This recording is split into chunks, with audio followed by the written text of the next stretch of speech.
ভাঙড়ে মাথা থেতলে খুন করা হলো এক চাষিকে। কোলেনহাট থানার পাইকেন এলাকার ঘটনা। মৃত ব্যক্তির নাম বাবলু মোল্লা। অন্যান্য দিনের মতন শনিবার বিকালে বাবলু চাষের কাজ করতে গিয়েছিলেন মাঠে। তারপর থেকে আর বাড়ি ফেরেনি। রাতে পরিবারের সদস্যরা বিভিন্ন জায়গায় খোঁজাখুঁজি করেও পায়নি। গভীর রাতে মাঠে তার সংজ্ঞাহীন দেহ পড়ে আছে বলে খবর চাই গ্রামে।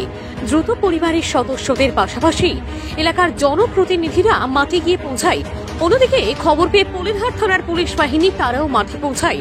সেখান থেকে বাবলু মোল্লাকে উদ্ধার করে জিরানগাছা ব্লক প্রাথমিক স্বাস্থ্য কেন্দ্রে আনলে ডাক্তাররা মৃত বলে ঘোষণা করে। প্রাথমিক তদন্তে পুলিশের অনুমান মাথা থেতলে খুন করা হয়েছে। পুলিশ মৃতদেহ উদ্ধার করে ময়নাতদন্তে পাঠিয়ে ঘটনার তদন্ত শুরু করেছে। স্প্রে করতে গিয়েছিল, স্প্রে করতে গিয়ে বিকেলবেলায় স্প্রে করতে গিয়েছিল। বিকেলবেলায় স্প্রে করে চার্জ ছিল না স্প্রে মেশিনই। বাড়ি এসেছিলো, এসে ইফতার করে নামাজ পড়ে ফেরে স্প্রে করতে গিয়েছে। স্প্রে করতে গিয়ে আর বাড়ি আসিনি। তারপর কি শুনলেন? তারপর আমরা খোঁজাখুঁজি করে গিয়ে দেখি মাঠে পড়ে আছে।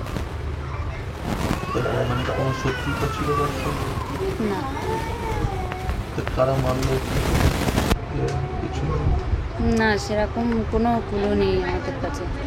জমি জায়গা নিয়ে কোনো অশান্তি ছিল কারোর সঙ্গে? জমি জায়গার বিষয়ে একটু গন্ডগোল ছিল। সেটা তাদের সঙ্গে? এই পাড়ার লোকজনের সাথে ছিল। তারা কি করতে পারে বলে মনে হয়?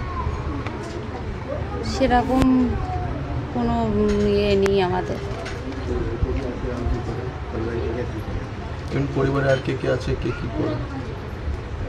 তার পরিবারে আর কেউ নেই, একা ছিল।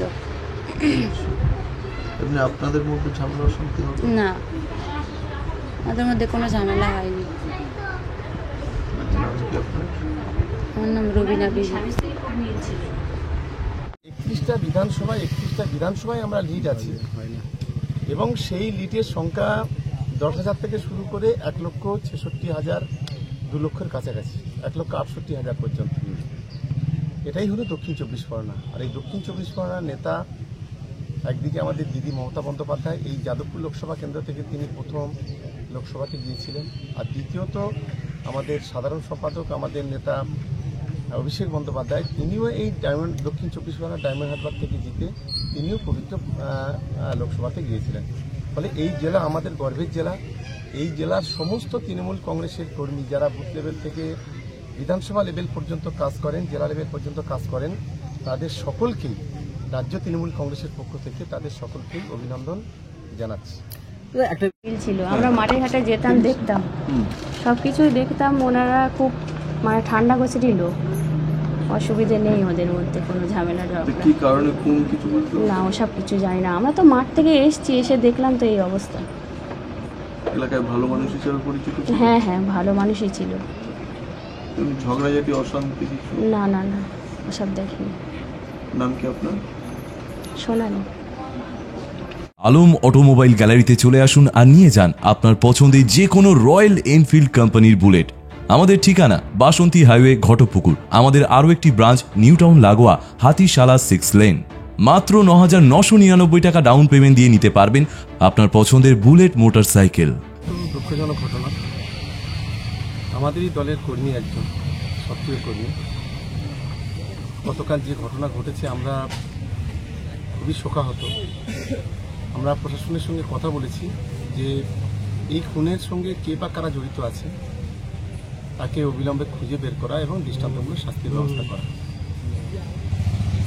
এটাই পুলিশ প্রশাসনের সঙ্গে আমাদের কথা হয়েছে। অন্য কোনো রাজনৈতিক কিছু জড়িত আছে? দেখুন, এখনো পর্যন্ত পুলিশ ইনভেস্টিগেশন চলছে।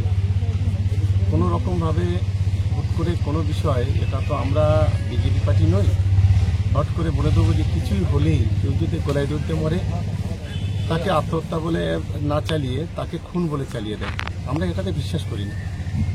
কারণ আমরা মনে করি যতক্ষণ না পর্যন্ত এই ইনভেস্টিগেশনটা সঠিক পর্যায়ে পৌঁছাচ্ছে ততক্ষণ কোনো রাজনৈতিক খুন বা রাজনৈতিক হত্যা এটা আমরা বলতে পারি না। পুলিশের কাছে কি দাবি করছে? প্রশাসনের কাছে এইটুকু আমরা আবেদন করেছি যে এটাকে সঠিকভাবে ইনভেস্টিগেট করে এর সঠিক তথ্য খুঁজে বের করা। আমি কলকাতা পুলিশকে ধন্যবাদ জানাবো। ইতিমধ্যে এআরএস থেকে ডিডি থেকে শুরু করে পুলিশ কুকুর থেকে শুরু করে এখানকার যে কোলেরহাট থানার অফিসার ইনচার্জ তিনি বা এখানে যারা ডিসি সাহেব এসি সাহেবরা আছেন সবাই এখানে এসেছিলেন। পূর্ণাঙ্গভাবে তদন্ত চলছে। আমি আশা করছি যে এর সঠিক তথ্যটা উদ্ঘাটন হবে।